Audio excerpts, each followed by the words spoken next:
first speaker is Mr. Andrew Smith, one of my very close friends. He just happens to be really, really smart. All right, so I'll read his bio. Ridiculously good looking. Oh, thanks, mate. Award-winning entrepreneur and successful business owner Andrew Smith is more commonly referred to as a typical down-to-earth Aussie bloke. His philosophy is to leverage your business to live the life you deserve. A mantra that has resulted in owning 3 companies that continually raise the bar on industry standards. The actions taken to sustain the philosophy was his first business, Dr. Drip, one of Sydney's leading maintenance plumbing companies. Awarded Andy the title of Australian Small Business Champion Entrepreneur for New South Wales and ACT in 2008. The highest and most acclaimed award to be presented at the Australian Small Business Awards. Andy took on an abundance mentality by helping like-minded tradesmen across Australia fast-track their financial and lifestyle success through his second business, Lifestyle Trading Group, a business that is acknowledged as the #1 in Australia for small business in the category of new business under 2 years old, for sharing his in-the-trenches knowledge, proven systems and secrets to success. Now, Andy is going to talk to you about systems. That's his intro. That's the stuff I wrote down. But really, this guy's a rock star. He's going to talk about how you can systemize your business. So listen, learn. The next hour is going to be amazing. So if you can please be upstanding for all our speakers, but let's kick it off for Andrew Smith. Please be upstanding for a very, very good mate of mine and a mentor, Andrew Smith. Thanks, mate. Thank you. Rockstar, hey? Hey, guys. Great to see you here all today. I got down here at 7 o'clock this morning, and the first thing I saw was 5-foot barrels. And for a surfer, I was like, I'm on the phone to Steve, and I'm like, mate, I can't believe you didn't get me to bring my board down. But fantastic. Now, guys, it was really nice. I love the fact that Steve did the intro, and you guys are getting to meet each other. And it's great for me to get to meet you guys too. So over the next day, I'd love you if you get a chance to come up and say hi. And I'd love to find out what you guys are up to as well. One of the things that is so powerful about this group and what Stevie's doing here is the connections you make within this group. Now, I've been involved in groups like this and seminars for quite a few years, and the friends and the relationships and the business owners that I have made from that is second to none. It has really helped me also in my business. Because it doesn't matter how good you think you are or how good you want to be, that you are always constantly learning in business, aren't we? And I was lucky enough to catch up with Steve in Thailand. I was talking over in Thailand, and Steve was there amongst a group of, I think it was a couple of hundred of us back then, but a good group of people. And the thing for me was interacting with the crowd. And those of you that know Steve, he's such a fantastic guy. Look at him up there. But such a fantastic guy. So we hit it off from the start. We certainly had a few drinks. I probably had a couple more than him. But we certainly had a few drinks up there. So it was just an amazing time. And since then, I was lucky enough, Steve mentioned earlier about his factory in Fiji. And I was lucky enough to be over there with my family. And Mr. Incredible, and you can see Steve up there. He was talking at one of our events, and he wore a Mr. Incredible suit. So if you're lucky, he might start tomorrow off like that. But yeah, just a champion guy. So we went over there and had a look at his factory and met all the Fijians and all his staff. And it was really good for a real close-knit group. You know, Steve really put it on for us as well. We had I'd call it a hungy, but it's a lovo? A lovo, where they put all the food in the ground. And they cooked that. They'd been working on it from early hours in the morning. And the food was just absolutely amazing. And we ate so much, and then also, as you do in Fiji as well, we drank quite a few beers. So the next thing we did was just typical Steve style, you know. He threw me a soccer t-shirt, and he said, we're out in the backfield. And all his staff grabbed soccer shirts. We'd all just had a feed and quite a few beers, and we're into it. 35-degree heat. It was just an absolute, it was great fun, but geez, it was hot. We had a chance to meet the local school, which was great. Met the principal. Steve's very involved with the schools over there and also an orphanage over there.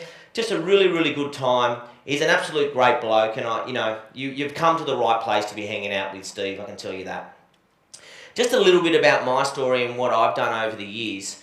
But, I was that typical guy at school that, I was good at maths and okay at sport, but not much else, And back then, when I was 15 or 14, it would have been at the time, my parents were like, well, what do you want to do with your life? And I really didn't know. So what was sort of the fallback back then for a young punk, young guy that didn't really know what he's going to do? You better be a tradie, So I had to be a tradie. So I didn't know what to do. And I've grabbed some work experience of a local plumbing company at the time. And they were doing this big job site in Artarmon in Sydney. And I just remember the words of my mum and dad. It was just like, Andy, do everything they say. Run, every time you want something to do, run, put 110% into this, and at the end of it, if you're lucky, you may get a job. So I can remember the day I'd been doing that, and I've been really pleasing them, and I was really quite happy with what I was doing myself. I'm like, I'm going to get a role here. And on the third day, one of the guys said to me, we just laid some pipes on a wall, and he said to me, Andy, he goes, we need to clean these copper pipes. And I went, okay, no worries, mate, whatever you want. And he goes, I said, well, how do I do that? And he said, well, Big Joe, the labourer. I said, yeah. He's got a house just on the edge of the job site. Go down and see him. I need a bucket of steam. Young bloke. I thought, you beauty, no worries. So I said, well, how am I going to get the steam? He said, well, here's a bucket. I was a smart little bloke. I grabbed the bucket and I ran down. I knocked on the door. This big Tongan Joe, half his teeth missing. I went, hi, Joe. I need a bucket of steam. And he goes, and he laughed, and he dragged me through. He took me into the bathroom, and I'm thinking, geez, where are we going here? I'm like, do the right thing. And he turns the hot tap on. So guess what? The hot tap's running, and there's steam everywhere. I'm thinking, you beauty, I found the steam. But I was a smart bloke. So I turned to Joe, and I said, hey, Joe. I didn't say that. I said, hi, Joe. How do I get the steam in the bucket? And he just looked at me and laughed and said, waft it, buddy, just waft it.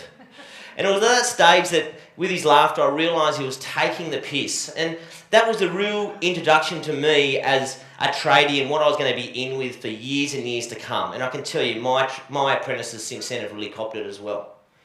But it's about work and about being a good laugh. For me, I absolutely love business. I really love it. And I meet a lot of people like you guys here today. Some people love business. Some people like business. And I'm sorry to say, some people hate business. So I want to get a little bit of a show of hands here. Who hates business? Obviously, you hate business. You wouldn't be here today. Who likes business? And who loves business? Wow, that's amazing. I do these talks quite regularly, and to be honest, normally it's about a 60%, 70% like and only a 30% love. And that comes down to how your business is running and what you're doing. And if you're the guy sharpening the axe like you are here today, or if you're the guy just banging the crap out of the trees and getting nowhere, So after that, I started my first plumbing business, Andrew Smith Plumbing, at the age of 21. And I did that for about a year and a half. But, us tradies, we go to TAFE, we learn our rules and regulations, but no one really teaches us to be business owners. And that was something I really struggled with. So I threw that business in. I did a lot of travel. I came back in the year 2000 and I started my second business now, Dr. Drip Plumbing. And I had the vision, especially back then, like my boss in the old days was the thongs, the stubby pants looking like Warwick Kappa, the singlet, bent over, and I was like, Jesus Christ, 100 mil of ass crack. It was terrible. The German Shepherd dog on the back of the car. That was how I got introduced as a tradie, Billy Bumcrack, that was his name. And there was heaps of them everywhere. And I thought, we've got to change this in the industry. And I'm happy to say the industry has well and truly changed from those 15 years ago. But I built the business quite rapidly. We're just doing solely maintenance back then. So we built it to a team of 17. Now with the maintenance gig, as you can imagine, that was around about 250, or probably a bit more, it was probably about 300 to 350 jobs a month that was coming in. And I was doing a lot of that work myself, so I was answering the phones, I was dispatching the guys, I was trying to do the bookkeeping, trying to do everything. And I think most business owners have been there, where you're trying to take on everything all on at once. And the thing is, obviously, it's not always plain sailing business, is it? And it doesn't matter if you're Apple or who you are in the world and how big your business is. You always go through your ups and you have your downs and you have your plateaus. So you're always going to be constantly growing and constantly working on your business. But, times are really tough. And to be honest, it took my wife to absolutely kick me in the ass to make me realise that it just wasn't cricket, this business thing wasn't for me. The way I was running my business. I had 17 guys, we were turning over good money, it was dead set, the typical leaking bucket, the money was going everywhere. I was 100% stressed, I was working 7 days a week, I was doing ridiculous hours. But you know what was even worse? My wife and kids weren't happy. So here I am trying to make a living, but then my wife, who's very supportive, don't get me wrong, is just like, enough's enough. And we had the birth of my little daughter, and probably 6 months into that was the massive turning point for me. Because I always wanted to spend time with my kids and I couldn't. And I think as business owners, you've got to think to yourself, what can I do? What can I do to buy some time back? To buy the time back. And I was lost. And I thought to myself, it was funny because people in the area and in Sydney thought that I was an amazing businessman because they never knew what was behind the scenes because I'd grown so much. But I was that typical young punk that I thought success was a new vehicle and another guy. A new vehicle and another guy. It was all about looking the biggest and the best. It was all about looking pretty, and I realised it wasn't the case. So I looked high and low in the trades arena to try and find someone that was going to help me and mentor me. And there wasn't anyone at that stage. So I had to do the next best thing. And this is how I got involved in environments like this. I just realised, my mum worked at David Jones. The old man worked on the buses in the government department. They weren't really business people. So how was I going to learn business? How was I going to learn? Yeah, okay, we all learn it in the trenches, but really how was I going to learn it? And the only way I could do that was being a part of groups and getting mentors, the best of the best from around the country and overseas, and learning from them. And I've spent a good 300K over those years to help on my education, to get me and my business where I am today. But if you look at my ROI, I've smashed that out of the park. It's the best thing that I've ever done. And being a part of groups like this and working together and talking to each other and having people you can fall back on, because business can be a very lonely place at times, can't it? A very lonely place. I was lucky enough, guys, I turned my business completely around to Dr. Drip. Was a smaller staff now. It wasn't 17, we were only running 12. But the business was completely systemised. For years, everyone was telling me, you can't have a business that runs without you. I wanted to prove them wrong. And lucky enough, over the last 5 years, I've been able to do that. We were lucky to win the award of Small Business Entrepreneur in 2008. And off the backing of that, my mentors said to me, well, Andy, if you've done it in your business, why don't you help tradies all around the country do something similar? So in 2008, we launched, the formal name was Tradesman in a Circle, but it's now called Lifestyle Tradie. And within the first 2 years, we'll recognised as a #1 business in Australia for under 2 years, which is a great feat. And there was nothing I'm more passionate about. If I could help people, I'd do that every day of the week, which I do pretty much these days, not really back in the trenches. So I have my first business, which is Dr. Drip. I have my second business, which is Lifestyle Tradie, and I have my third business, which started in September last year. Now, this happened actually in Thailand. We were at the event in Thailand that I mentioned earlier, and everyone was talking about VAs, virtual assistants. Now, Steve and I are going to talk a hell of a lot about that this afternoon. I think we're doing it for about an hour, is that right, mate? Yeah. This afternoon. But the thing for me is I realised that virtual assistants was good, but I wanted another level again. So I was lucky enough at that stage, I had a mate that was living in Manila, and I rang him and said, I want to start a business in the Philippines. I flew over there within that month, and within a week we'd set up this office, Air Force International, in a place called Cebu. Cebu doesn't have the smog and the traffic of Manila, but we will talk a little bit more about that. We have 45 staff there now. But the thing is, why are we all in business? Some people talk about we're in business to make money, and other people are like, we're in business to have a lifestyle and have all those toys and bits and pieces that we want. I think that the reason we're in business and the reason we should be in business is obviously to have both of those. But I think the trick is trying to leverage your time so you can have a business. And to be honest, I don't care if you're a one-man show or you have 1 million guys. It's about what level of business you want to be at and how you want to cope with that. I have some really successful people that work with me, and they're a one-man tradie band, and they make really good money and they're happy. But it's about leveraging your time so you can have that time with your family. And this is my beautiful family, my little boy Isaac, my wife Angela, and my little girl Hannah. And this is why I'm in business. And this is why I've systemised my business. And this is why I've leveraged my business. Because going back to the dark old days, there was nothing good about working 1 million hours and not actually spending that time with your family. It really isn't. So for me, it's really about family. This is one of the things I'm really, really proud of. This is my old man, Normie. He passed away 3 years ago. But the thing is, I think when we all grow up, we get to a certain age, don't we, when we fly the coop and we see our parents a bit, but maybe not as much as we should.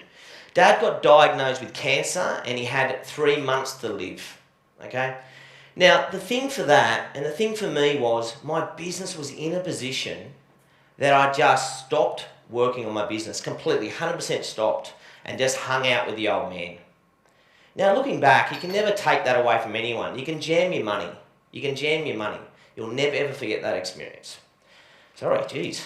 The thing is, at the end, it was all good looking after him, but being the carer, it got a bit tough, pumping him full of drugs and stuff. But, I'm very, very proud of that. Very proud. Let's get off that. I don't want to see a tradie cry, do we? So what we're going to talk a little bit more about today is 3 keys to leverage. How to be more productive and slash hours from your workday. How to systemise and automate your business. And really, you've got to have the right staff as well that want to embrace these systems. Who here has staff? Put up your hand. Who here has amazing staff? You better keep your hand up, Steve. Because they're all in here. But we've all had challenges with staff, hadn't we? So we'll go into that. So how to be more productive and slash hours from your workday. Now, I'm going back to the days when my business was in absolute chaos. As I said, I was a simple man, a simple tradie that just was a really hard worker and just really helped to grow my business as fast as I could. But I didn't really have systems in place. But the one thing I really loved was Post-it notes, and that was dead set like my office. I had them over the cupboards. I had them on my computer. I had them on the table. I even had them on the back of the toilet door. Crazy, because I had a Post-it note pad and a pen when I went to the toilet. So when I thought of good ideas, I could put it on the door. But the thing was, I was driving my wife nuts, and I was driving everyone at work in our office nuts as well, because the stickiness only lasts for so long, right? And we all have great intentions, but how was I putting that into something that I could gradually tick off the list? And finally, the one thing that I thought was genius was if I really had something that had to be done today, I put it on my car keys because I couldn't leave without doing it. So it's crazy how you do it, because small business owners, we wear so many hats, Can we put up a hand? Who has staff 1 to 5? Put up your hand. Who have staff 10 plus? Put up your hand. Thank you. So just give me an idea, but obviously in the early stages of business, we wear so many hats, don't we? We have to do it all. For me, it was answering the phone, dispatching the jobs, doing the jobs, giving the invoice, chasing the money, doing the bookwork. Crazy, absolutely crazy. But that's the way that we all just thought business is what it was about and what we had to do. I'm going to talk about how I managed my time and what I did personally to make a dramatic increase to where I am today. Now, a lot of you guys are maybe using this. Who is using iCloud on their phones? Yep, about a quarter to half a room. Now, I know it seems basic, but this is one of the best things that I did. Because my wife and I used to have this fantastic game that she made up where the calendar was behind the pantry door. And the first one to write it down won. Well, she was at home a lot more than me, right? So I was losing constantly. But we had this iCloud system, and now we know exactly what everyone's doing every day, as my wife. We have all our kids' activities in there, all my activities. I never ever miss a school activity now. Because when I go to look at booking in a job, I know when the school fete is, the school running race is, the swimming. Because that's what I want to be able to do, is be there for the kids. So we talked about all those post-it notes and what I did with that. And I realised I had lists and lists and lists. And like a lot of us here, had the entrepreneurial curse of trying to do a million things at once. You know, all of us, we go down the road, we drive past the fish and chip shop and we think, wow, they could do that so much better. One day I'm going to own a fish and chip shop. You know, we have so many ideas. We hear someone saying, property development's the way to go. Bang, let's get into property development. But I needed something to grab all those ideas that I had on the back of the dunny door and put them somewhere that I could put a time limit and a date that went with them. So this thing's called Teamwork PM, and it has literally changed my life. So whenever I get an idea now, I put it in Teamwork PM, and it may be an idea that I want to action in a year's time, but it's in there. Put up your hand, seriously, how often have all of us here thought of an idea, oh, that's a great idea, then you completely forget about it. 6 months later you go, that's right, remember when I thought of blah, blah, blah? This is a way of getting all your tasks in one order. The other one was managing my files. Now for me, because I do a little bit of travel, and I am overseas a little bit, I need something that I can talk to the Philippines, talk to my staff here in Sydney as well, and I know what everyone is doing. Now, it doesn't matter if you're a landscaper, builder, real estate, depending on what business you're in, it's very hard to send a lot of these big files these days by email. I think most of you guys would know that. This Dropbox is just an amazing tool. For instance, all the files that you're looking at here, all the slides you're looking at here today, Steve set up a Dropbox that I put it in. I didn't have to bring a disk down, didn't have to bring anything. Steve had them all here through Dropbox. The other thing that made a really big impact for me was a CRM system, a customer relationship management system. Now, I am talking a little bit at the moment from a tradie point of view on what I've done for when I turned my life around. But obviously everyone in retail needs a system similar to this. But for me, the knowledge is in, the power and the money is in your customers and what you know about them, to be honest. So I'll talk about this a little bit later, but for us, Dr. Drip, if we come to your house, by the time our guy has left, you don't even know, but we know if you've got a water filter, we know how old your hot water service is, we know what's happening around your property, and it's in our management system so we can market to it later. So how to systemize and automate your business.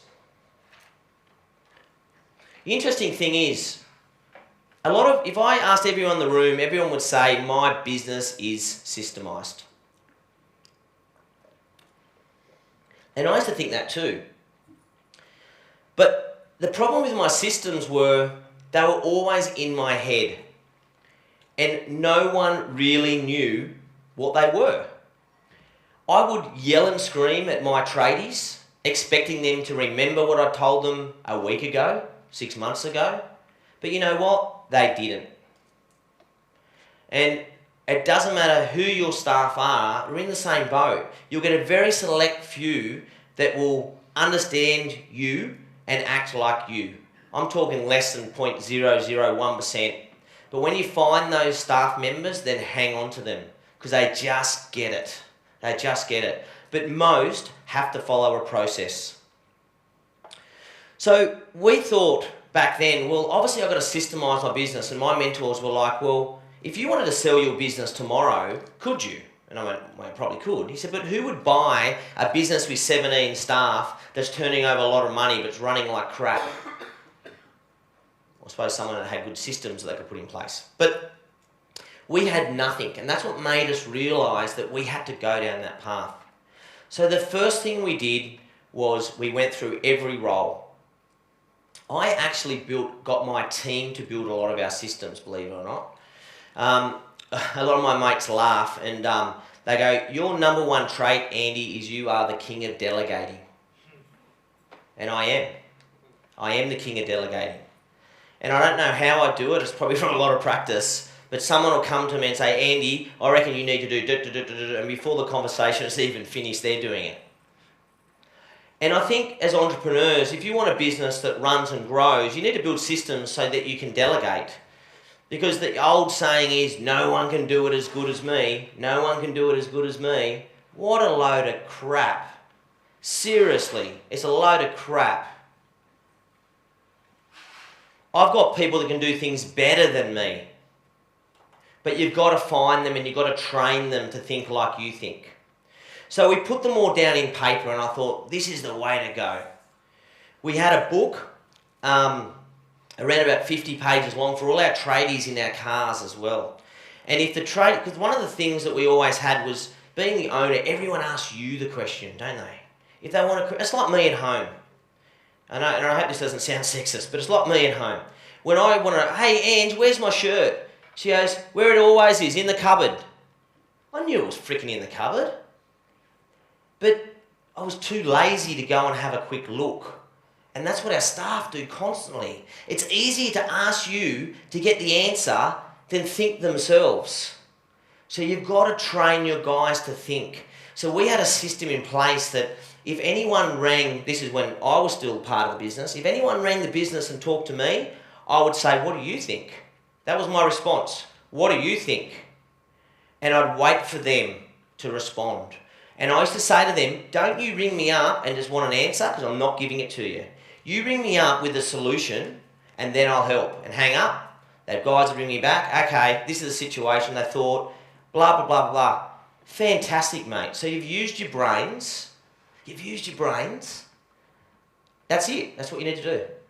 I'm happy with that. So it's about training your staff to do these systems. But we put it all down on paper and we thought, wow, this is the new Ants Pants way. Our business is all systemised. We sat down with the guys. We spent countless hours with our staff getting to follow these systems. And I'm happy enough to say they do. They do. Now, this is an old book. Who's read this book before? Wow, that's great. That's great. It is a very, very simple read. I'm not an amazing reader, to be honest. But it's a really, really good read, and you can get it on audio. If you don't have this book, seriously guys, do yourself a favour and get it. It is simple, easy, and it just makes you understand the difference about being a technician, a manager, moving forward to the entrepreneur. So it's called the E-Myth. So what I'm going to go through is 5-minute business systems. Who here has systems? Put up your hand. Who here has systems they're very, very proud of and think they don't need any more work? Put up your hand.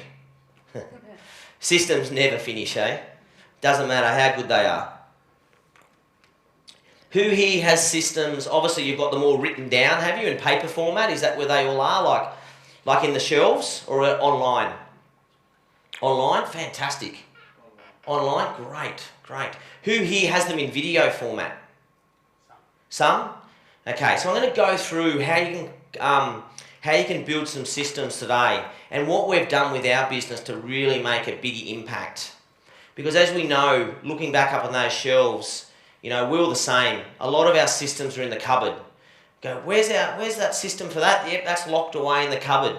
Oh, you pull it out, blow all the dust off it. No one looked at it in ages. So today is to capture the information, create how-to training videos, record how-to training videos, how you can store your how-to training videos, and obviously share your how-to training videos. So number one, the first thing with systems obviously is to capture all the information. So you need to work out what is the system that you want to build.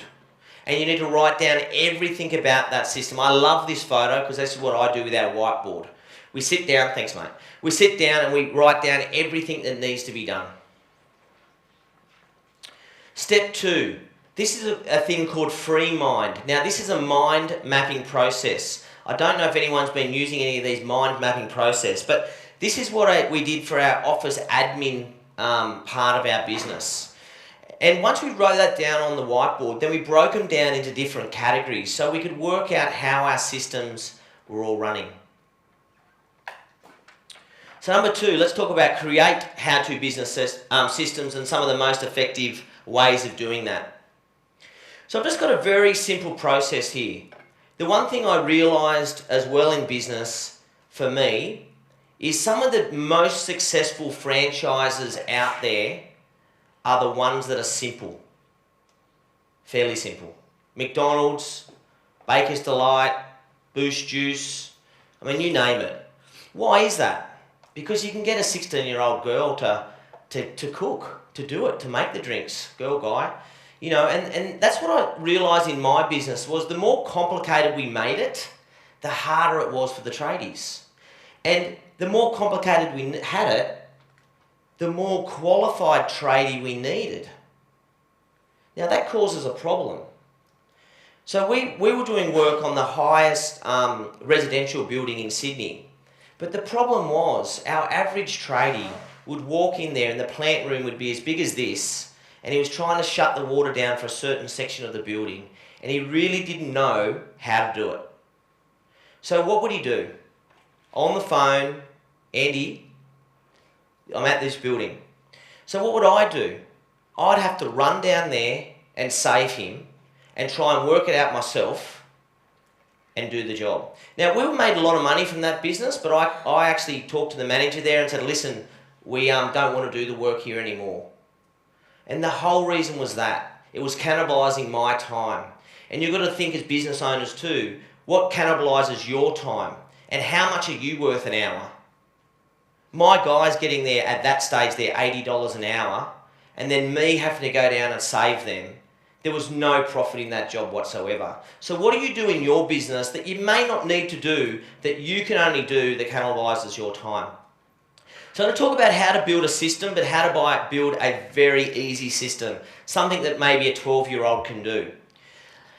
And so I'll probably just quickly talk about one of the things. I'm just going to talk about an FPOS machine because it's just something that came to hand. But, you know, so when you're building a system that's fairly simple like this is, what is, and then you put what you want to do, an FPOS machine.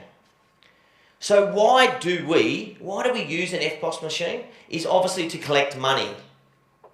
When do we? Well, for our business, we do not go to any job that we know 100% at the end of it we're going to get paid on the spot. Our guys do not leave that job until we get the money. We'll even go down to sitting next to the customer by the computer and getting them to direct debit it, or we'll even take them down to the ATM to get money. Now, that might sound quite hard and quite harsh, and I don't know what it's like down here in the Illawarra region, but Sydney is getting terrible for it. It feels like you're freaking in Bali at the moment, haggling over a pair of board shorts. Everyone is haggling. Everyone's, no worries, mate, I'll pay you later. And guys are getting shafted left, right, and centre. So it all comes down to your contracts and what are you doing there. So when do we do it? At the end of every job. We've got here the log-on details. Now we have some login details, for tradies if they need to give a refund. Well, obviously our tradies don't do that, so that's just for the office procedures. And how do we use the FPOS machine? Now, we could do it all in paper step form, and we have that, but we also have a video on it as well. So the guys can just watch a video on exactly what needs to be done. So who's this system for? Well, it's obviously for us, it's for all our tradies. It's for guys that come in, it's for guys that come into our business and start with our business. We have a full process of hiring a staff member these days. And they sit down and do about a day's worth of training videos before we even really employ them. And they sit there like a deer in headlights and think, holy shit. But we know at that stage, because all our other guys do it, we know at that stage, mate, do you think you can do this? If they say no, then we haven't wasted our time. So what's some of the different ways we can do these systems and recording? So what I've found is, as I said, a lot of people have the paper systems and they're great, but you need to put them in the videos. So what kind of tools can you use to put them in the videos? Now there's a couple of different systems here. I have the one which is called, I just call it the over-the-shoulder system, but I'll explain. And that's a system that you can actually be on your computer and recording at the same time. And the other one is just your typical standard video camera iPhone.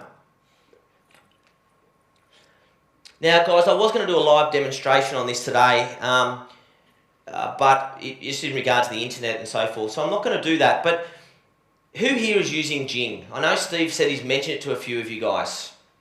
Okay, we've got Jing and Snagit. Now, this has to be one of the all-time best tools.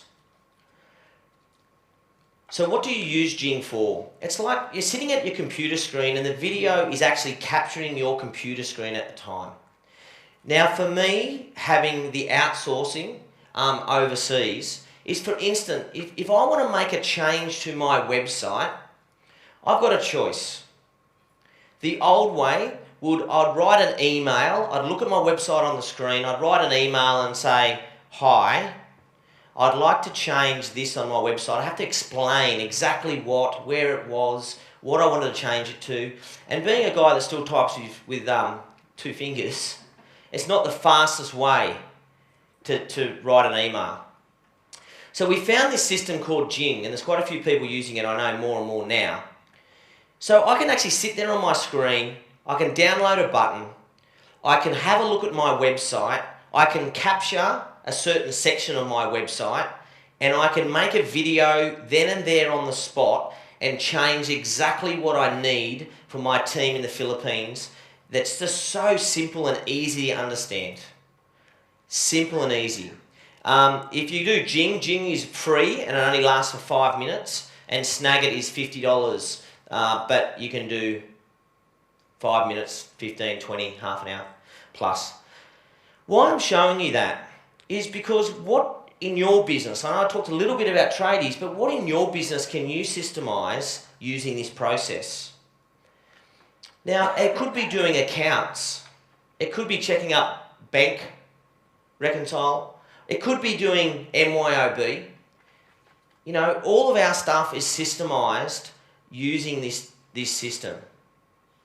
So I know tomorrow, God help me, I still don't want to lose my office manager, but if she left tomorrow, and as she said it, and she came to me and goes, "I want you, Andrew, to know that if I get hit by a truck, someone could step into this role and take it over." How many of you guys can do that? How many of you guys have got a system in place that you can step away and your business will still run the same? Or maybe a friend, a family member, or someone can come and help you depending on your size of your business. Or you can employ a bookkeeper or someone to come in. This is a real great way to do that. Now, there's 2 different things. You can do the computer style for systems, videoing, or you could use the Fostex, which is a simple device. I was going to bring one down, so I apologise I didn't get that here today. But has anyone seen the Fostex before? Video camera? It's just where the iPhone just plugs into the side. On the top of it, I have a really bright LED light on the top. Now, it's a really good way for doing, for helping build systems in a dark place. But we use it a lot actually for our tradies, and I know it's great for builders as well. A lot of times, I mentioned earlier that when you're doing a job these days, you can't just ring the person up and say, "Hey mate, I've got a variation for $5,000 here, it's blah, blah, blah, blah, is that cool?" And they go, "Yeah, no worries, go ahead." You just can't do it anymore. Okay? So what we do is we may be underneath a house with this light, we can show our customers exactly what's happening underneath there. So we can actually show Mrs. Jones. We can send it to our strata managers and we can send them the video. They pass it on to their owners. So now you can send these videos, normally by Dropbox, mind you, and you can explain what's happening in your job, and you don't need to have to wait until the customer comes to you or the owner comes to you. It's a great way of getting your point across, showing them things that they can't potentially see, because you're not going to get a 50, 60, 80-year-old person climbing under a house, are you? Or if the owners aren't home. They can reply to that email saying, "Yes, please go ahead," and it can stand up in a court of law. The other way of videoing is the Canon 600D. It does amazing quality photos, guys, and we use that a hell of a lot too, but mainly on our promotional videos and things like that. And, you know, so we build a hell of a lot of quality videos.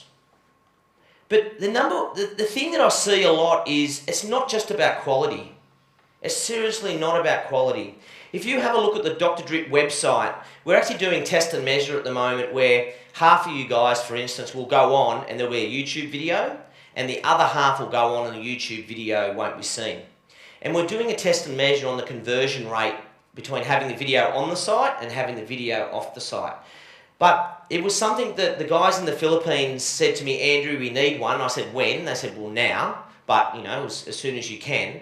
And I said to my wife, let's just do it now. I was sitting at home in my boardies, threw some King G pants on, threw my Dr. Drip workshop shirt on, she threw a bit of makeup on, and bang. Within 15 minutes, the whole thing was done and dusted.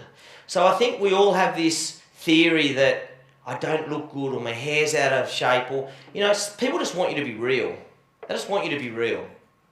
So when you're building a lot of these systems, you can knock them out quick. They don't have to be 100% top quality all the time. So there's different ways you can do video editing there. You may not want to do that, but I've thrown that in for people that are a bit tech savvy and want to do their own. So once you've built these videos, what do you do with them? Where can you store them? And you can store your Jing videos your Jing and your Snagit videos on a thing called screencast.com. Fairly cheap, and you hold the rights for it. Or if you're doing your videos, if I'm going too fast and you're trying to write something down, just let me know and I can head back. And you can do your videos through Amazon, S3, or also store them in Vimeo. Make no mistake, guys, it doesn't matter if you're working with your website or if you're building systems, videos are the future. I had a photo that I saw the other day of when the Pope first got elected in 2005, and there was 3 cameras being held up. I had a photo of the Pope being elected in 2013, and there was millions of cameras being held up. And they were all videoing, because everyone wants to be the celebrity these days, don't they? And it's on YouTube in about 2 seconds flat. I mean, most of the people from around the world knew about the Boston bombing before the police knew in Boston. Like, that's how quick it happens. People are more likely to video a person on the road in trouble and upload it than actually ring the police. That's the way. The video certainly is the future. So how do you share these training videos and systems with your staff? So we use a product called Google Sites, and we had a system set up through a mate of mine, and we call it, obviously it's the intranet, and we put all our systems up there on this internet because they're no good in those folders. No good are those folders tucked away again, is there? Sorry, he's taking a photo of me. So this is where our systems go for Dr. Drip. So we have systemised everything 100% through our business. And this is only a snapshot of a few of them. And when you click on each individual one, there's another pile underneath them as well. But we have all our systems here. We have all our videos there. So now we're completely really up in the cloud, aren't we? And the one thing we're looking at the moment is we've got our big factory in Artarmon. And I used to have 5 staff in there running that business. I've cut it down to 2. And I'm trying to put it to 1. And the only reason I don't want to go to 1 is because if someone's sick. But that is all from systemisation. And that's just technology, guys. Times are changing so fast that you can really do a lot in your business to save money. And you really need to be on top of this. So that's pretty much where all our systems go. Now, this is, we've got our lifestyle trading, and these are our what our members get. But we have over 278 videos on this training program and over 154 system videos. Like, we have over 50 videos just on admin working in our staff, working in our office alone. And our members get direct access to all of this. But it's about where are you going to put your systems? I mean, even if you go back to the intranet with our staff, when all our guys are using iPads these days, and I know a lot more people are doing that, but you give them access to whatever you want. So you don't need to give them the access to the finance files, but you can give them access to what they want. But they can see their systems 100% all the time. Gone are the days when our guys had a crash, they go to the paper book. Now they go to their iPad, go into the system sections, look in truck crash, and it's fully detailed of what they need to do. So we don't hear about the crash now until they ring us up at the end and say, I've got the details, I've contacted the police, We've got a tow truck driver coming. I've rang Amy and explained what's gone on. I've told them our policy number and they're taking it to a so-and-so depot. That's how systemised we've got it now. So guys, I just want to talk about that is a 5 minutes. So that's as simple as that to build these systems. It really isn't that hard, but it will leverage your time. This is what you need to do to have a business that can run without you and have staff that can step up and run. So we've captured the information, create the how-to training videos, record the how-to training videos, obviously store the how-to training videos and share the how-to training videos. I'm just going to quickly run through what we're doing in our business at this point in time, just so you can get an understanding of why we've gone from those 5 staff in the office down to the 2 staff, which in 3 months I want to be 1 staff. So this was the old way we used to run my business, and it's the old job cards you can see up here. Now, back then, as you know, I was the post-it note king. I had a big window and I had a table about as long as what the guys are sitting up the back on. And I had Monday, Tuesday, Wednesday, Thursday, Friday, and I had drip 1, drip 2, drip 3, drip 4, drip 5, drip 6, drip 7, drip 8, and they were the trucks.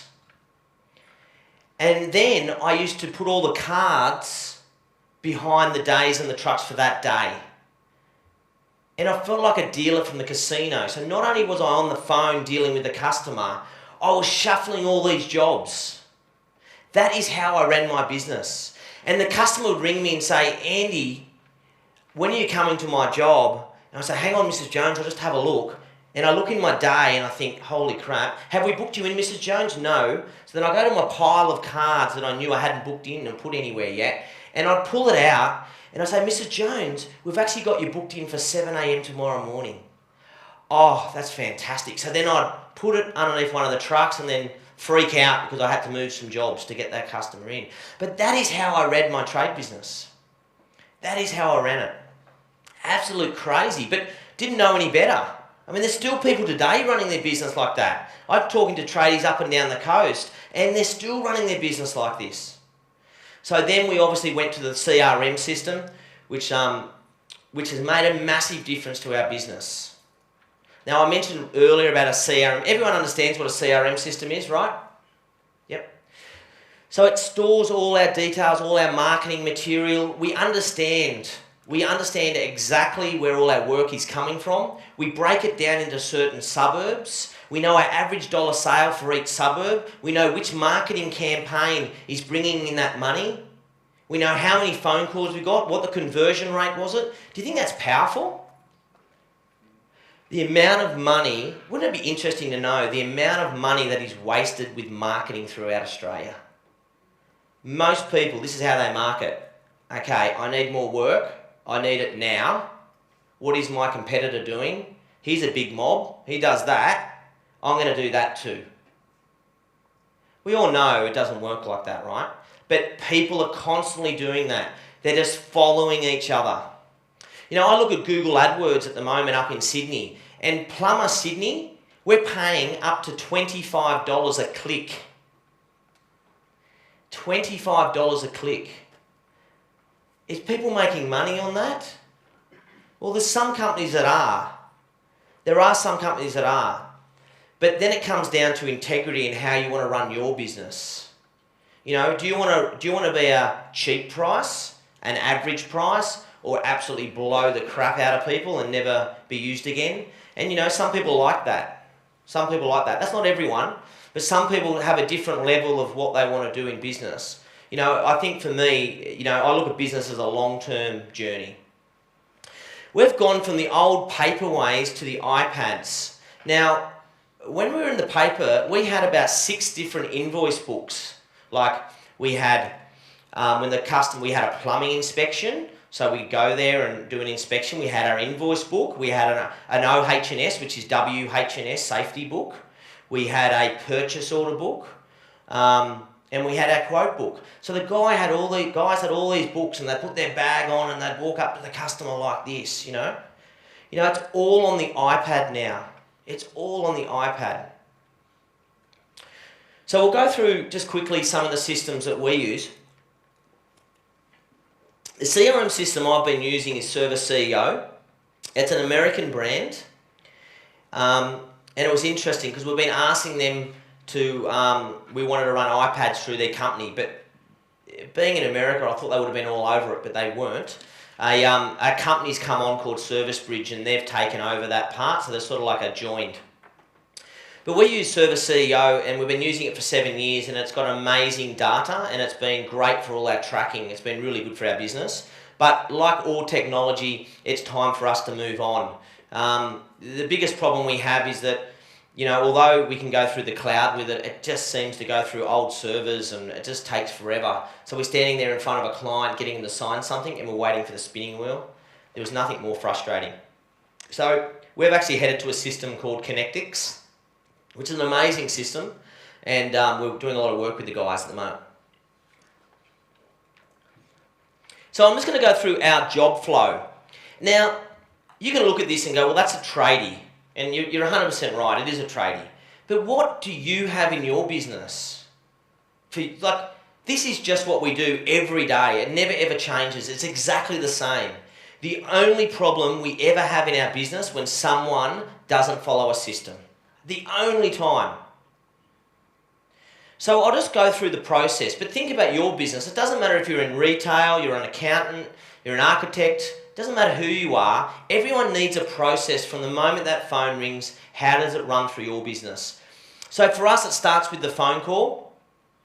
Then after the phone call, the girls obviously log in the system.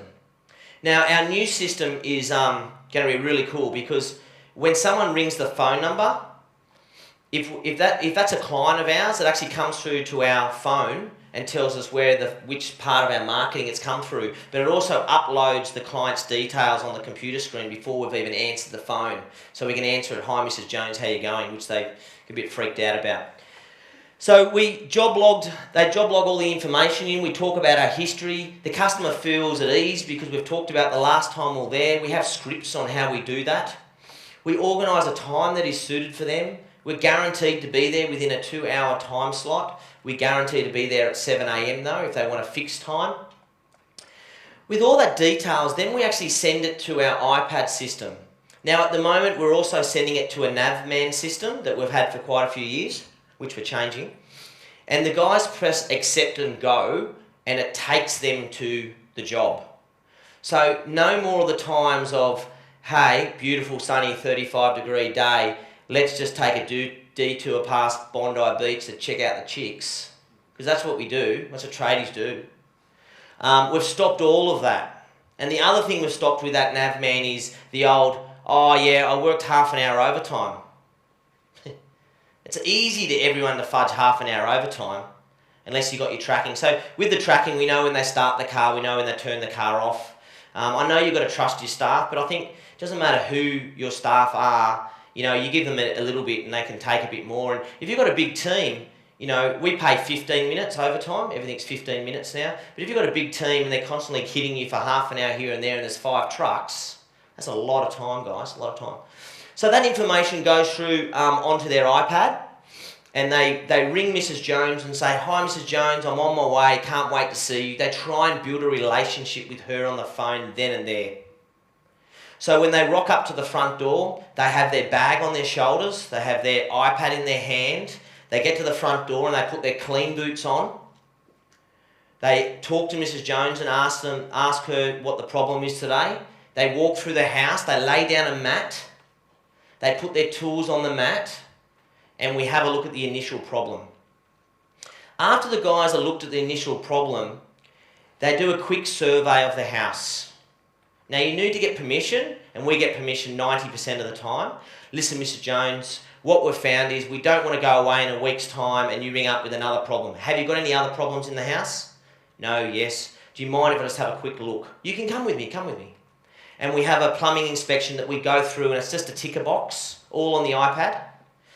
Ticks all the problems that we can find. We write in how old the hot water service is, if they have a water filter or not. Once we've done that inspection, we have the OH&S or the WH&S in the on the iPad as well, which is a ticker box. We have all our pricing, so we have a pricing manual. So everything that we do for our customers is in this book. Now it's not a book anymore, it's on the iPad. We tick it. We go to show the customer or explain the job to the customer. They can pick and choose what they want to do. They sign for it before we even, so then it goes updates to the iPad. The customer signs for the authority because we won't do any job unless it's been signed for. We have a look at the job. We perform the work. If there's a problem that we can see, we take photos of the before job, before we start the job, and after, because we've had problems with cracked tiles and things that we've been accused of. The job then is complete. The customer signs off the job and they're happy, so it's completely done. We collect our payment, and then the office receives the paperwork, which is the WH&S form, the plumbing inspection form, the finished off invoice, and also the photos. Then what happens is our office approves that paperwork. The customer gets the invoice sent to them, email. The office approves that paperwork, and it goes straight into our system. So that is the way we are running our business today.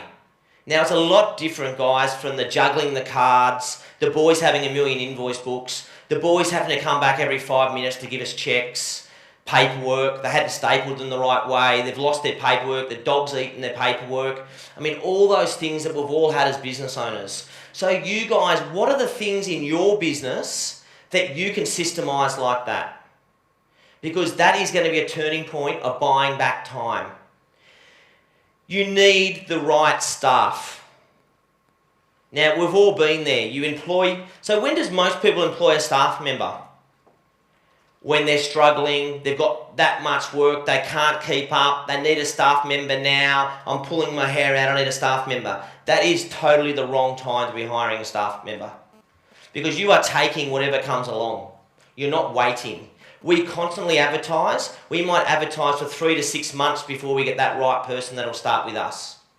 And we'll take that person on if we think they're good enough, if we have the work or not. And we'll also have a hit list with our tradesmen of the bottom guy on the bottom rung, and he'll be knocked off if he doesn't pick his game up.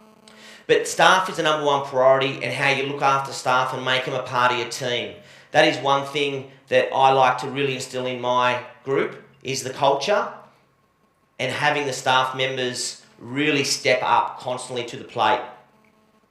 So guys, I'd like to thank you for all listening to me today, and hopefully you guys have got some great things out of the whole systemising of your business, because it's the only way to truly buy back time. The only way to buy back time. And if you can do that, you'll have a happier life, a happier business, happier staff. That is one thing my guys say, which is really interesting. And people say, but my staff members won't do that. Well, geez, guys, I'm dealing with tradies. If you can get tradies to do it, anyone can do it. It's all about training. And what the guys say to me now is that they prefer the rules. Because what happens is when there's no rules, as owners, you yell and scream at these guys expecting they should know in common sense. But with my way, they know what's expected of them all day long. So they're never worried about overstepping the line because they know what's expected. The biggest problem out there is most of us have never trained our staff properly to tell them where the guidelines are, and they take a little bit, take a little bit, take a little bit, until we all crack the shits and go, you're taking the piss. So you've got to make sure it's a very clear cut what you expect your staff to do. So I just want to thank you guys for listening to me ramble today, and if there's any questions, don't hesitate to come up and ask me later. All right, guys, would you mind being upstanding for Mr. Andrew Smith? Yes. Thank you, buddy. That was awesome. That's good. I'm going to stay here. Oh, you are going to ask some questions? Yeah. Okay.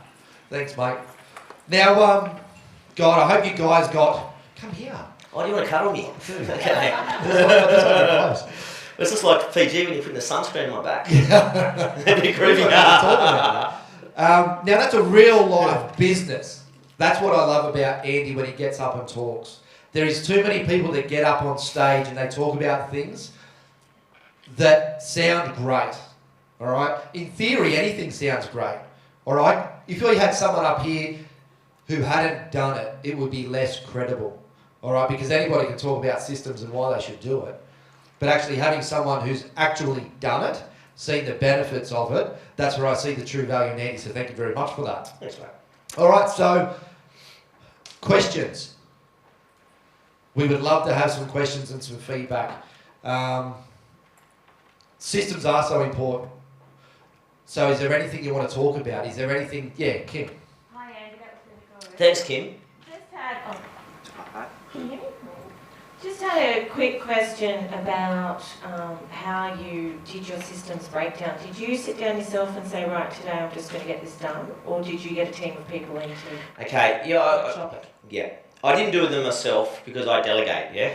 So I grabbed my team and I said to them, listen, we've got a great team here, we've got a lot of tradies, we're getting this 300, 350 jobs coming in a month, but we're all over the place. And they knew because they were all stressed. Everyone was stressed. I look back and I don't even know what we all did, but we ran around with our heads cut off. So I sat down with the team and I said, okay, this is what we're going to do. Each person is going to write down what they do in a day. Each person is going to write down what they do in a week. And then once we did that, we sat down as the five of us and we broke down the categories of what everyone was doing. And it was interesting because we were doubling up here and there as well. So they wrote their own systems and then I just kept critiquing them. And then I sat in their role and went through the systems with them. Which is, Yep. it's sort of common sense, isn't it? But who does it? Nobody actually has the discipline to go out there and do it. People go, oh yeah, we'll get everybody to write it down. But I mean, who in this room has actually done that? Gone through with their individual staff members and said, well, actually, let's catalogue what do you do in a week. Well, I think as business owners, we try and do everything ourselves. And most people I talk to is like, oh, I've been sitting up for hours at night and, you know, well, that's why you have staff. Just ask more of them. And I think the thing is, you need your staff on side.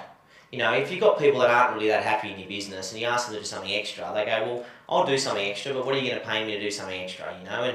And obviously you don't need staff members like that. You need people that are really willing, they're seeing the vision that you see, they're on the whole culture wagon with you and you're building the business with them.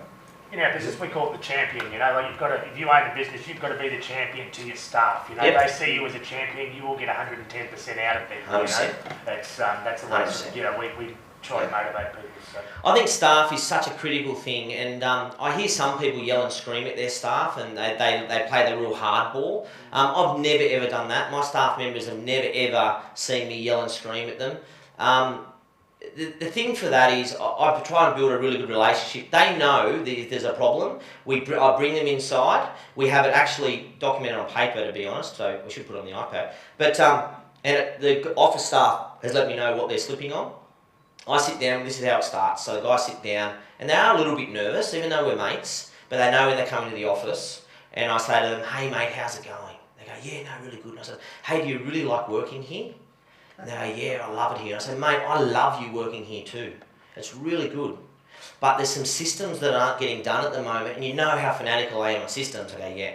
And I go, well, that's really cool. I'd love you to work here forever, but this is what needs to be done. And we actually get them to sign it, and it goes in their folder, in their files. It's just giving them, well, what do we do with the files? Well, it's in there, but it just makes them more accountable. You know, yelling at a guy as they're running out the door to do something just never works. Yeah, perfect. Now, guys, I noticed you went to talk about staff. You sort of went, yeah. Do you want to tell us a little bit about it? Tell us, Steve, what are some of the things that happened that you be... Well, the company's been around since 1963, so Yep. there's a lot of inherent old culture in the business practice, and what you explain, it does go on. Reality is that's how it works.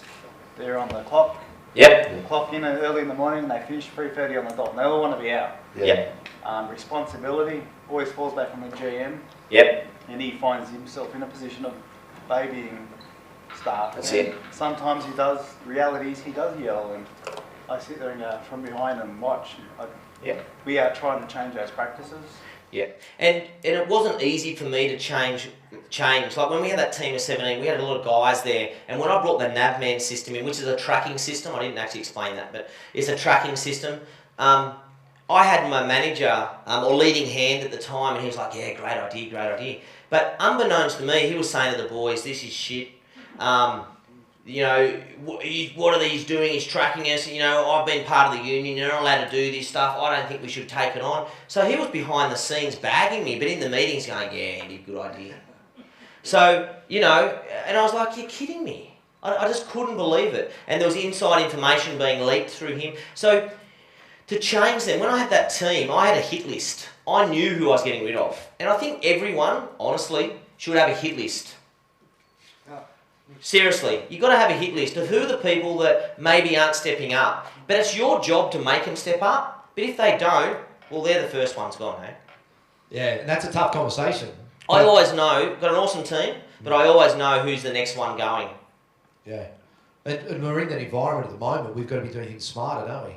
It's more challenging across every single industry that we can't afford to carry people. And I think you've sort of touched on it yourself with your office in the city. If you can reduce it from 5 down to, you know, it's 200K a year. The average person, say, 70K in the office. Yeah. So, I mean, you get rid of 4 of them, there's 280K. Yeah. Do you think that's good money? Still to buy back managing the same performance, the same output. And that's why technology's, and that's another, I love my technology, but that's, you know, what you can do to... Yeah, and we're going to have a really, really good talk about that this afternoon when we talk about outsourcing. I've got 4 VAs that work for me in the Philippines. Andy's got an office in the Philippines. So that's later. But now, is there any more questions for Andy on systemising businesses and... Just a load. That's not assessment, Steve.